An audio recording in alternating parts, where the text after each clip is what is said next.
Alrighty, we're going to get started on this worksheet.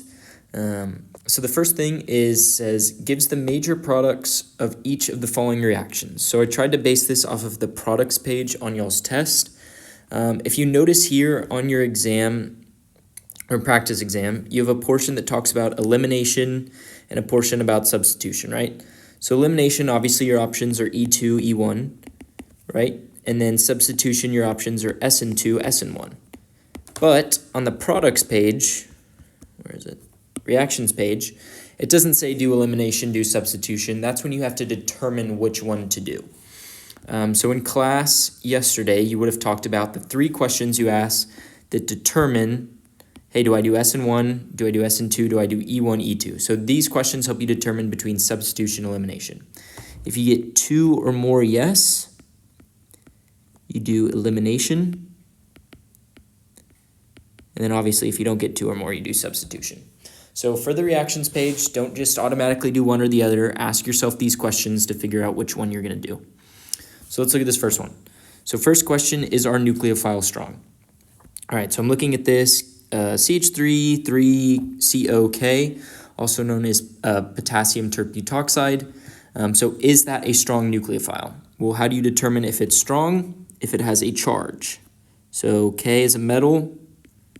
So all it does is it makes the O negative. We don't care about the K. It's kind of like a spectator ion. So is the nucleophile strong? Does it have a charge? First question, yes. Is our nucleophile sterically hindered? Sterically hindered meaning secondary and above for both of these. So both of these secondary and above. So is this sterically hindered? That would be true. This, if you draw it out, O terbutoxide. Tertiary oxygen, so yes, that would be sterically hindered as well. And then just to check, we don't have to go any further, but we can just to practice, is our alkyl halide, so this thing, sterically hindered as well. So is this carbon directly attached to 2 carbons? Yes, so that is sterically hindered as well, meaning we're going to do elimination. So these 3 questions help me determine between elimination and substitution. So we saw elimination. What elimination do we do? Well, we just go through the chart that y'all went over yesterday. If I have a strong base, am I going to do elimination 1 or elimination 2? And the answer is elimination 2. We can also look at secondary, but that doesn't help us differentiate. This would be secondary, but that doesn't help us differentiate. What does is the strong base. Okay, so major organic products, you'll notice on this one it doesn't say you have to do the mechanism, and you don't. So just do the products. You can do the mechanism, it helps, but don't spend time if you don't need to. So what do we know about E2's stereochemistry is that it's anti-periplanar. And then the trick that y'all went over is that if this is on a wedge, it can only attack a beta hydrogen that's on the opposite. So right here we have a beta hydrogen that is on a wedge. Can we attack that one? No.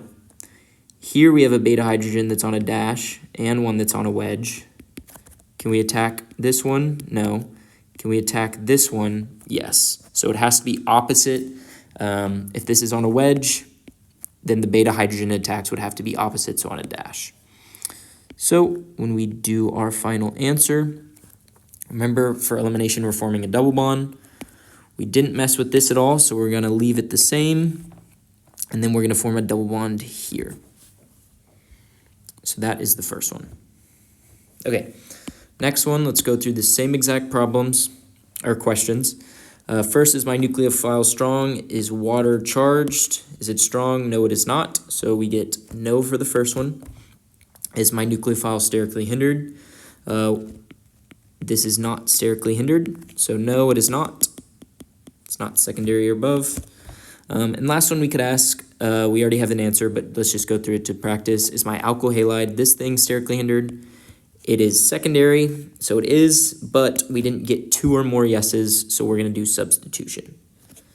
What substitution do? We look at H2O. We see that it is not charged, so we're going to go with SN1. We have a weak nucleophile. Okay, SN1, what does it have to deal with in terms of stereochem? It is a racemic mixture. I'm really hoping that the audio is working, because then I'd have to start over. That's okay. It's okay. Okay, racemic mixture, just meaning that we're replacing this Cl with this H2O, and then we would deprotonate, so it would end up being OH. And if it helps, you can do the mechanism for all of these. I just recommend not, because it kind of takes time. So we have our OH, and I'm going to make sure that's connected properly there. But that's not it. Make sure you also include the racemic mixture, 50-50 chance of attacking from either side. So you should have one answer on a wedge, one answer on a dash. And it says major product, so if you wanted to, you could include the HCl, but it says major product, so I wouldn't really worry about that. Okay, let's go through the next one.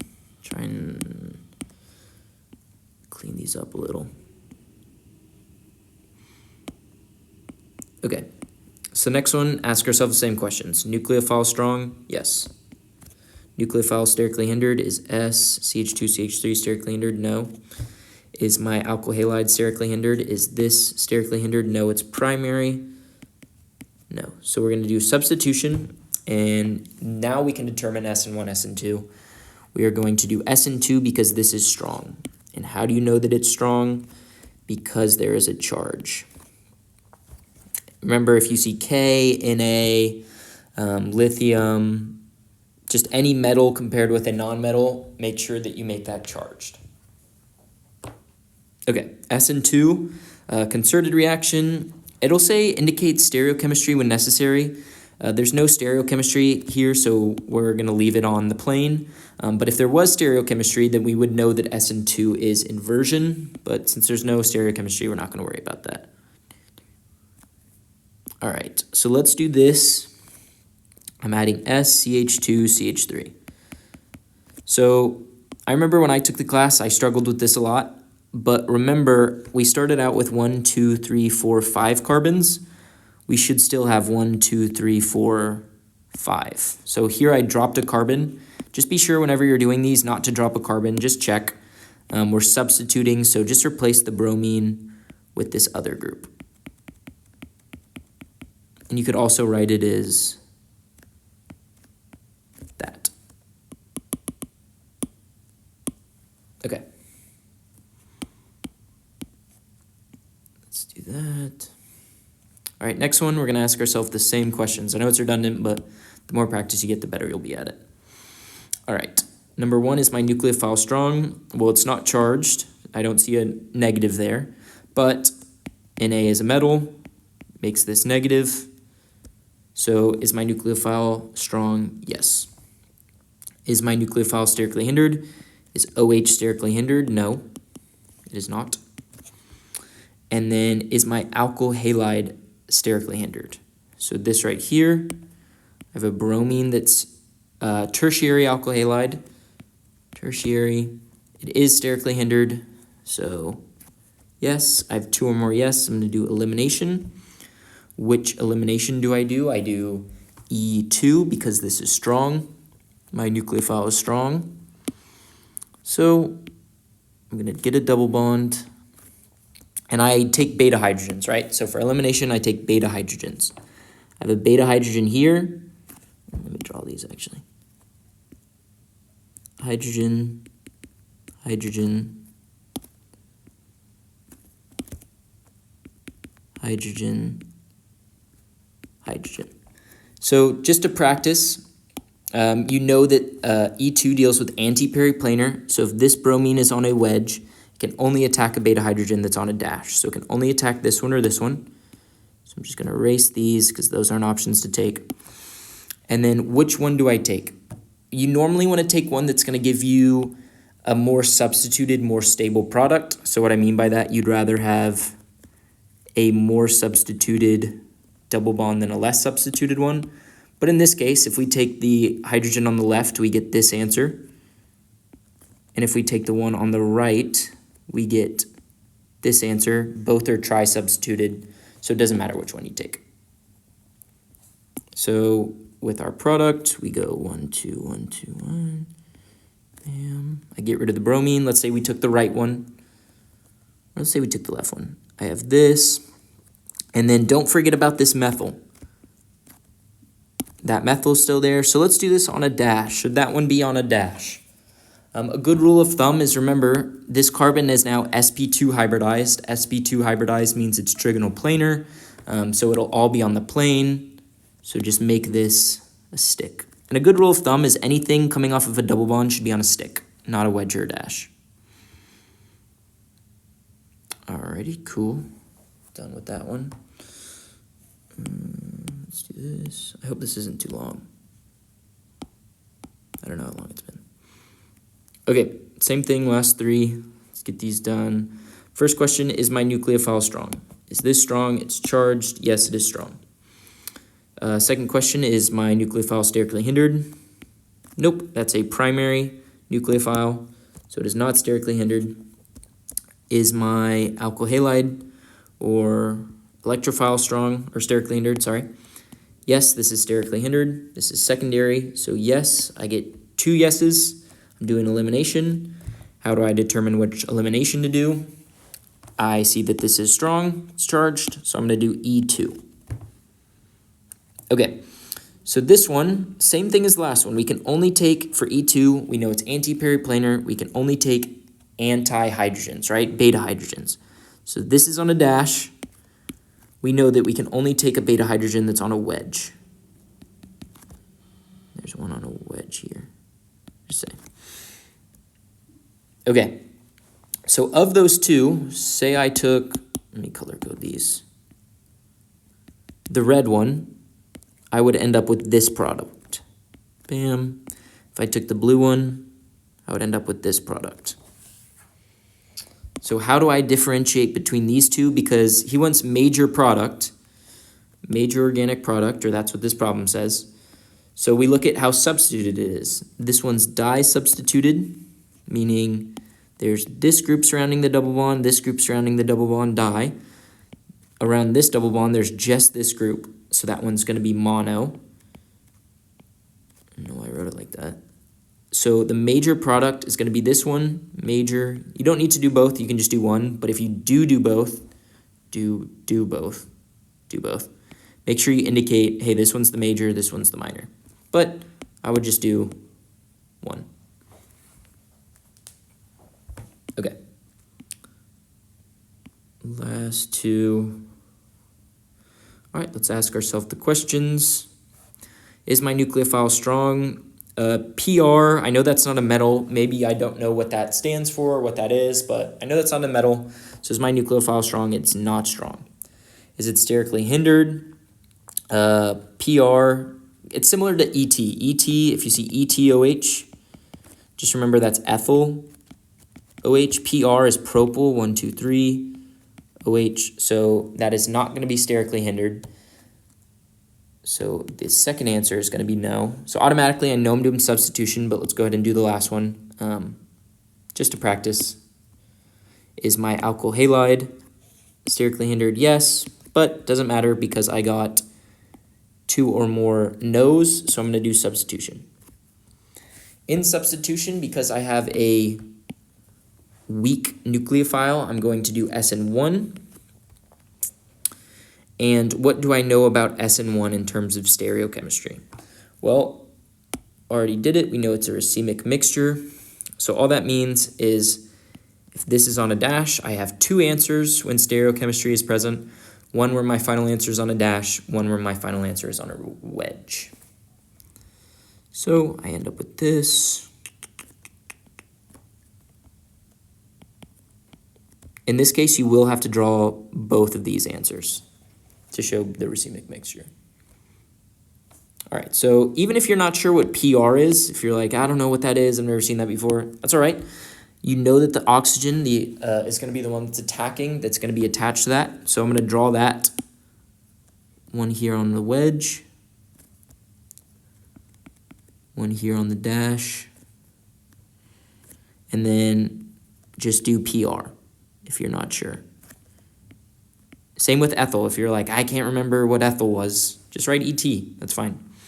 Remember, you could do it like that, or you could just do it propyl.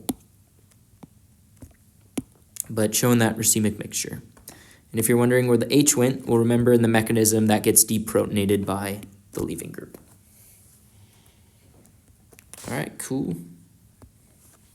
Okay, last one. This one kind of stumped me when I was in the class, and then I kind of found a trick to it. Obviously know how to do it, but if you want a trick, this is just how I do it. Okay, so let's first determine SN1, E1, E2, whatever.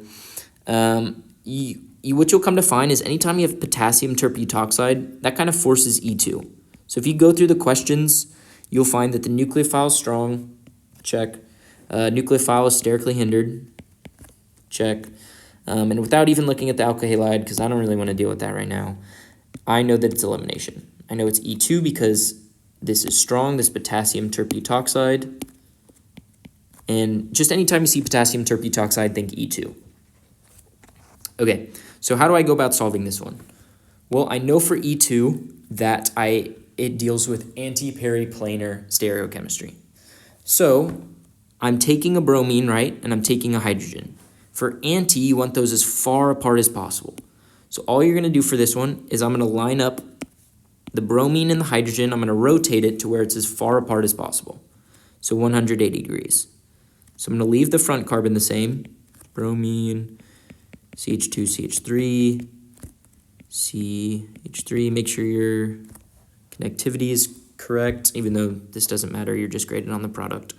And then I'm going to rotate my back carbon to where my H is now here. This group is now here.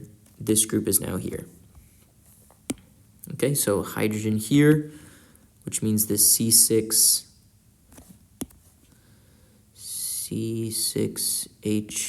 what is it, 5 here, and then CH3 should now be here. So now what I'm going to do is we know in elimination we're forming a double bond. We're getting rid of a beta hydrogen, and we're getting rid of a leaving group. So just form a double bond here, and then add these groups like that. I'll show you what I mean. So I form my double bond.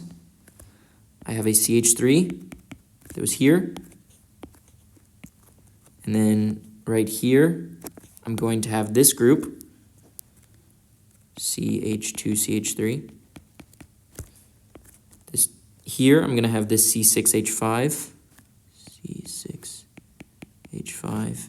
And the bottom left, I'm going to have CH3. So just line up the bromine and hydrogen 180 degrees, draw a double bond between them, and then draw your groups where they are compared to that double bond. Okay, so that was the products page. Remember, reactions page. It won't say SN1, SN2, E1, E2. You will have to differentiate. How do you differentiate using these questions? That tells you SN1 or substitution or elimination, and then you know how to differentiate between E1, E2, and then SN1, SN2 using either nucleophile, or you can use primary, secondary, tertiary, or if you're given a solvent, which you might be in some cases, you know that, oh, I see THF, I see a strong nucleophile, I'm going to think that that's a polar aprotic solvent, so if this is, say, substitution, I know that I'm going to do SN2 here. But I don't know what that was just a quick one. Okay, hopefully you'll have this video on like 2 times speed or something. All right, let's do the next one. Elimination mechanisms. So this time it's telling you, hey, do elimination mechanisms. Kind of similar to this one, right? It'll say, hey, do elimination, so we don't have to go through the questions for this one. We're just doing elimination, but we still need to differentiate between E1 and E2. It says do the major product, so we're just going to draw the major product of these. Let's get through the first one. Okay, so first one I look at, I see that it's secondary alkyl halide. Looking back at the chart, I know that that doesn't help me differentiate between the two. Do I have the chart here? Oh God, hopefully I don't have any pictures coming up. Okay, cool. So I look at the chart. I don't know where to put this. I'm probably going to delete it. I know that in elimination, these are my options. So if I see secondary, it doesn't help me differentiate between the two. Yeah. But what else can help me is this nucleophile. And I see that it's weak, so I'm going to do elimination 1. E1 mechanism, same as E2, or sorry, same as SN1. First step is leaving group leaves. When your leaving group leaves, you form your carbocation. All right, in substitution, we know that we just attacked with this, but elimination, we're not just adding to the carbocation, we're taking beta hydrogens, okay? So I have a beta hydrogen here, I have a beta hydrogen here. Which one do I take? Well, it wants the major product. So because it wants the major product, I know that I want the double bond that's going to be more substituted. So if I take the hydrogen on the left, let's just say we did that. So you do this and you go, okay, I'm going to take this hydrogen, I'm going to form my double bond, and I'm going to get this. Don't write this. Well, I see that's mono-substituted. And you might get an answer where mono-substituted is your only option. But look at it and see, hey, what if I take the other hydrogen? Will that give me a more substituted answer, which would be a more major product? So let's try it. I use my base. I take my hydrogen. Arrow goes from the oxygen, or whatever the base is, the electrophilic part of the, the one with the electrons on the oxygen, takes the hydrogen, forms a double bond between the carbocation and the beta hydrogen, and I would get this, which is tri-substituted, more of a major product. So hopefully not too bad. Just remember, leaving group leave, same as SN1, only difference is you're taking beta hydrogens. If you have an option between beta hydrogens, pick your beta hydrogen that is more substituted, which gives you a more stable product, which would be your major product. All right, cool. Next one, I know it's elimination because the problem told me. I'm not doing the questions. So I cross this out. I see this is negative. I see this is secondary, but that doesn't really help me. But because I have a strong nucleophile, I see that it is going to be E2.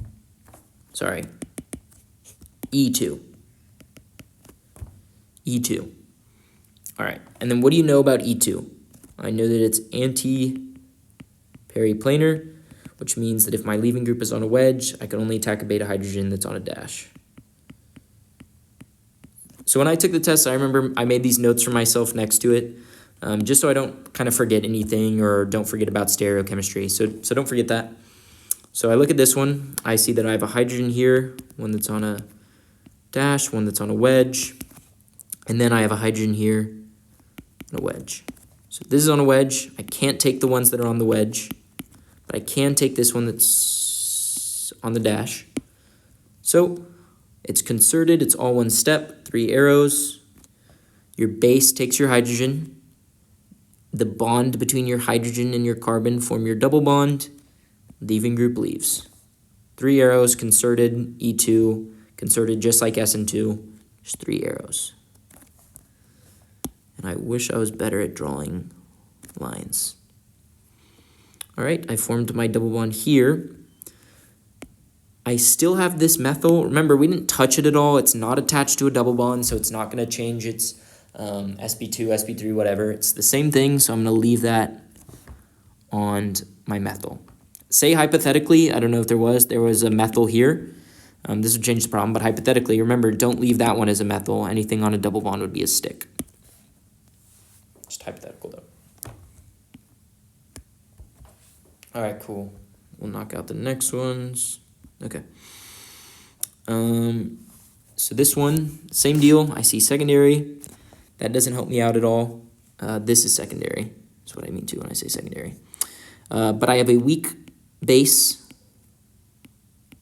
If I've been saying nucleophile. For elimination, it's the same thing. They just call it base. Weak base. So I'm going to do elimination 1. First step of E1, same as SN1. Leaving group leaves. I form my carbocation. I'm attacking beta hydrogens. Whether I attack this one right here or this one right here, I would get the same final answer. So it doesn't matter which one I take in this case. They're both going to be di-substituted. So I take either one. I use this to take the hydrogen. I form my double bond.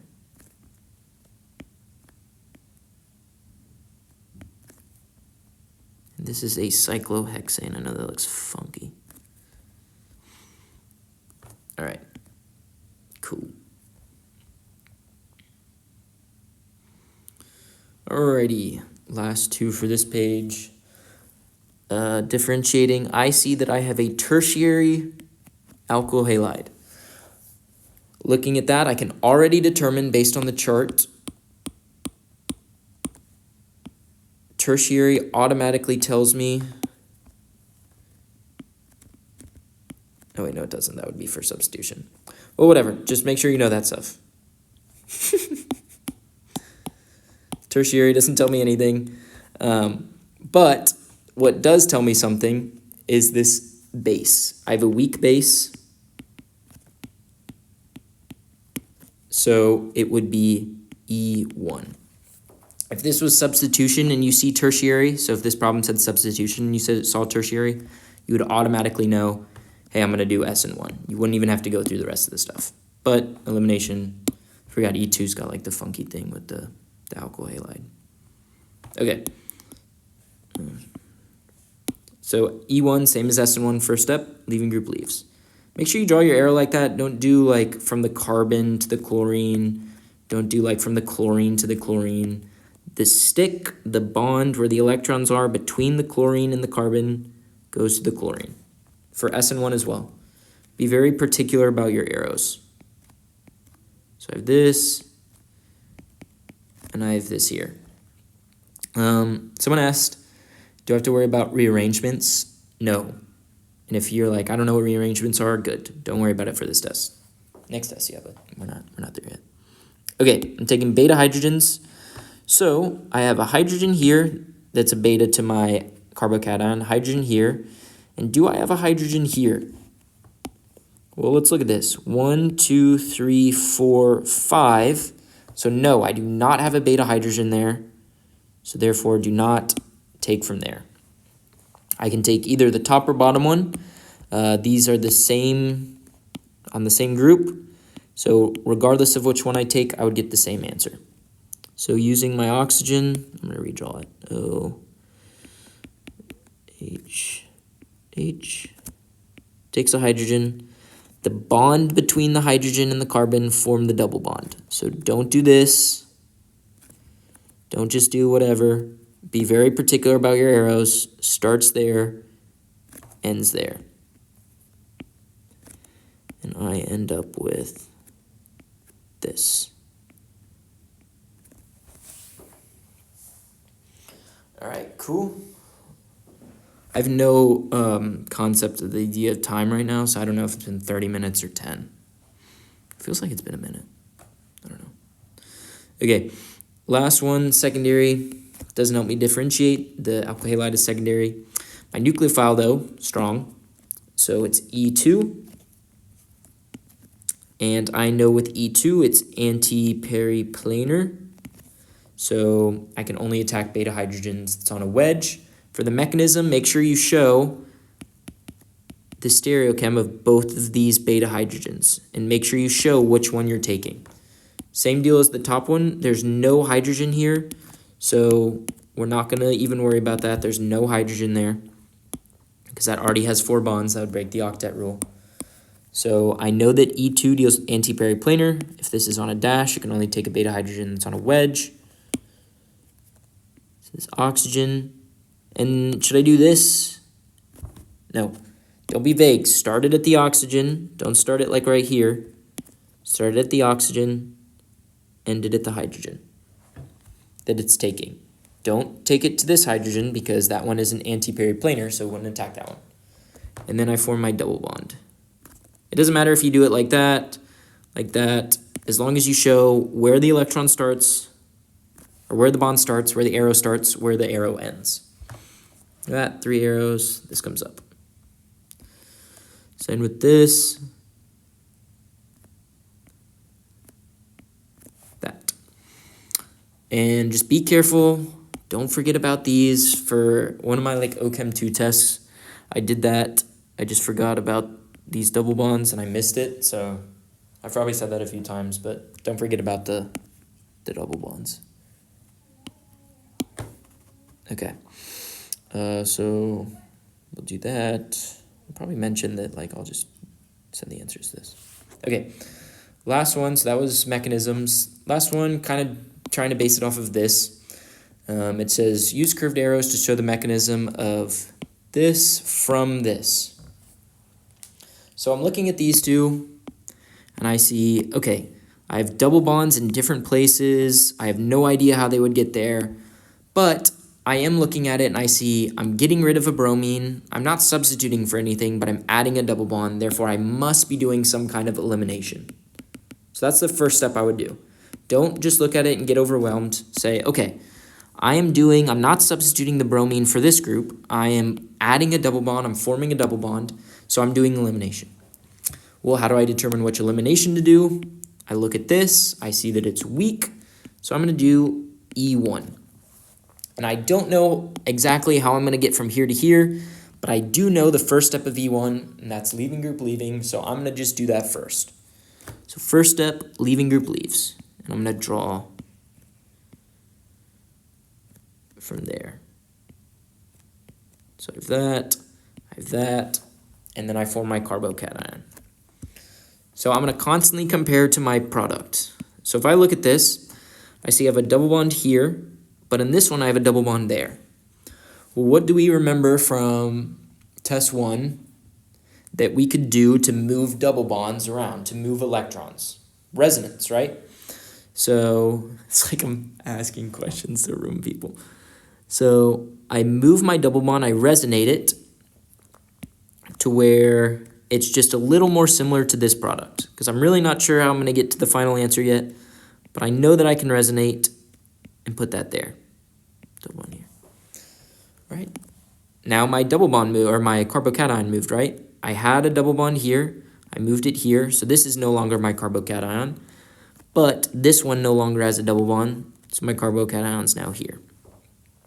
Now I'm going to compare product again. Okay, great, this is in the right spot. But I have a double bond here, but I don't have one there. But can I just do the same thing again, because I resonate again? Yeah, you can resonate double bonds, pi bonds, and lone pairs. So I'm going to resonate that double bond there. You could have done the resonance steps all in one step, so you could have drawn that and then that. I'm just doing separate steps. So double bond there. Where would my carbocation be now? I had a double bond on this carbon. I don't anymore. This one still has a double bond. So my carbocation is now here. Okay, so now it's looking a little bit more like this product. This and this are looking a little more similar. Elimination 1, remember I'm taking beta hydrogen, so let's form that double bond now. I have two options. I can take this and this. I don't think it would matter, but just to be sure, like, just make sure it looks like this one. So I'm going to use my base, my CH3, CH2OH. I just wrote it differently there, but these are the same. And I'm going to take that hydrogen. I'm going to form my double bond, and I find that I get the same thing as that. So when you see these and you go, I have no idea how to get from that step to that step, just do what you know. You know that it's some kind of elimination. You know the first step of elimination is leaving group leaving, and then you know how to resonate. So everything on this one you'll know how to do. All right, that was it. I'll go through this like slow, so if you missed any, screenshot. Sam wanted me to ask y'all to like and subscribe. I think I'm posting this on hers. If you all have any questions, let me know. But yeah, I think that's it.